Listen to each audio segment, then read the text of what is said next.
అల్లూరి జిల్లా లక్ష్మీపురంలో విద్యార్థులు నిరసన తెలిపారు. తమ స్కూల్కు ఉపాధ్యాయుడిని నియమించాలంటూ చిన్నారులు డిమాండ్ చేశారు. స్కూల్ ప్రారంభమై 2 వారాలవుతున్నా ఉపాధ్యాయుడిని నియమించలేదని, అధికారులకు విన్నవించినా పట్టించుకోవటం లేదని విద్యార్థుల తల్లిదండ్రులు ఆవేదన వ్యక్తం చేశారు. తమ గ్రామంలో స్కూల్ భవన నిర్మాణాన్ని పూర్తి చేయాలని డిమాండ్ చేశారు. టీచర్ను నియమించకపోతే ఎంఈఓ కార్యాలయాన్ని ముట్టడిస్తామని హెచ్చరించారు లక్ష్మీపురం గ్రామస్తులు.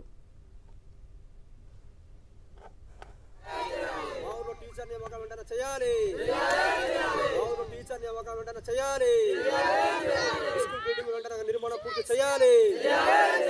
బిల్డింగ్ నిర్మాణం వెంటనే పూర్తి చేయాలి. బిల్డింగ్ నిర్మాణం వెంటనే పూర్తి చేయాలి.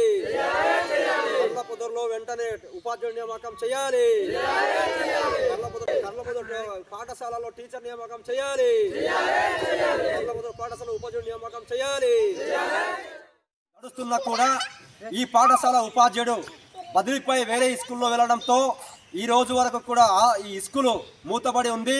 పిల్లలు ఉదయం 8 గంటలకి వచ్చి 10-11 వరకు వెయిట్ చేస్తూ టీచర్ రాకపోయేసరికి స్కూల్ తెరవపోయేసరికి మళ్ళీ నిరాశతో ఇంటికి వెళ్ళడం జరుగుతుంది. ఇదే కొనసాగితే ఖచ్చితంగా ఏదైతే మండల వ్యాప్తంగా కూడా నో టీచర్ పాఠశాలలు ఉన్నాయో అన్ని పాఠశాలలో కూడా గ్రామాల్లో వెళ్ళి ఆదివాసీ గిరిజన సంఘం ద్వారా నిరసన ఉంటుందని చెప్పేసి ఈ సందర్భంగా ప్రభుత్వానికి డిమాండ్ చేయడం జరుగుతుంది.